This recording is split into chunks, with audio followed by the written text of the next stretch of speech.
Fruit juice அங்க போட போறீங்க. நான் சொல்ற மாதிரி ஜூஸ் போட்டு பாருங்க. ரொம்ப டேஸ்டா இருக்கும். உடம்புக்கு ரொம்ப குளிர்ச்சி, சத்தும் கூட. குடிக்கிறவங்க மனசும் வயிறும் நிறைஞ்சு இருக்குங்க. இது நீங்க எந்த பழத்துல வேணும்னாலும் செய்யலாம். நான் இன்னைக்கு மாதுளம் பழத்துல பண்ணிருக்கேன். ஒரு ஸ்பூன் அளவுக்கு பாதாம் பிசின் இருக்கு இல்லைங்களா, அது வந்து ஒரு டம்ளர் தண்ணி ஊத்தி காலையிலேயே ஊற வச்சிருங்க. சாயந்தரம் நீங்க ஜூஸ் போடுற மாதிரி இருந்தா காலையில ஊற வச்சிருங்க. அதே மாதிரி ஒரு கைப்பிடி அளவுக்கு பாதாம் கொஞ்சம் பால் ஊத்தி ஃப்ரிட்ஜுக்குள்ள வைக்கிறேன். ஃப்ரிட்ஜ்லயே ஊறட்டும். சப்ஜா விதை இல்லைன்னா சியா சீட்ஸ் ஏதோ ஒண்ணு நீங்க ஒரு ஸ்பூன் அளவுக்கு எடுத்துட்டு ஒரு அரை டம்ளர் தண்ணியில ஊற வச்சுக்கோங்க. இப்ப சாயந்தரமா நான் ஜூஸ் போடுறேங்க. ஃப்ரிட்ஜ்ல இருந்து அந்த பாதாம் ஊற வச்சதை எடுத்துட்டேன். அது போக இந்த சியா சீட்ஸும் நல்லா ஊறி வந்திருக்கு பாருங்க. பாதாம் பிசினும் நல்லா ஊறி பொதன்னு அப்படியே வந்திருக்கு பாருங்க. பாதாம் பிசின் காலையில ஊற வச்சுக்கோங்க. சியா சீட்ஸும் பாதாமும் ஒரு மணி நேரம் ஊறினா போதுங்க. இன்னைக்கு நான் சேர்க்க போற பழம் பாத்தீங்கன்னா மாதுளம் பழம். 2 பழம் உரிச்சு வச்சிருக்கேன். நல்லா இதுல 3/4 இருக்கு. நான் உரிச்சு மத்தியானமே ஃப்ரிட்ஜ்ல கூட வச்சுட்டேங்க. இப்போ மிக்ஸி ஜார்ல முதல்ல இந்த பாதாம் பாலோட சேர்த்துக்கலாம். உங்களுக்கு பால் வேண்டாம்னா பாதாம் நீங்க தண்ணியில கூட ஊற வச்சுக்கலாங்க. எவ்வளவு முடியுமோ அவ்வளவு நைஸா அரைச்சுக்கோங்க. நைஸா அரைப்பட்டுருங்க கொஞ்ச நேரம் போட்டீங்கன்னா.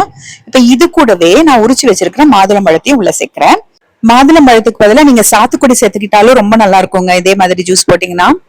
பழம் மிக்சில போடும்போது விப் மோட்ல போடணுங்க. நம்ம சட்னி கரைக்கிற மாதிரி அந்த 1 2 3 சைடு இருக்கு இல்லைங்களா, அந்த சைடு போடக்கூடாது. விப் மோட்ல போட்டீங்கன்னா தான் உங்களுக்கு விதை வந்து நொறுங்காம இருக்கும். விதை அப்படியே இருக்கும். நம்ம வடிகட்டி எடுக்கிறதுக்கு ஈஸியா இருக்கும். இப்ப நான் மாதுளம்பழம் தண்ணி இல்லாம ஜூஸ் போட்டு எடுத்துட்டேன்.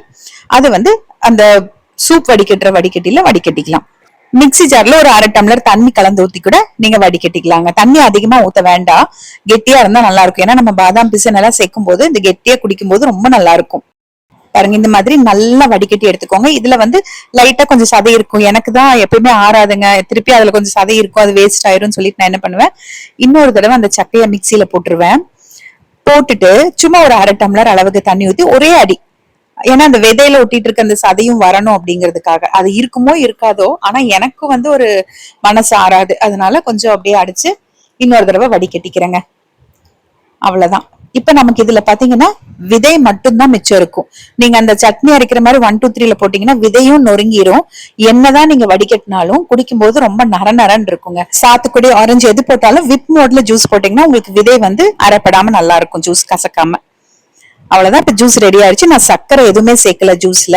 இப்ப சர்வ் பண்ணும்போது டம்ளர்ல பாதாம் பிசின் உங்களுக்கு எந்த அளவு வேணுமோ, இதுல எதுவும் அளவு கிடையாது.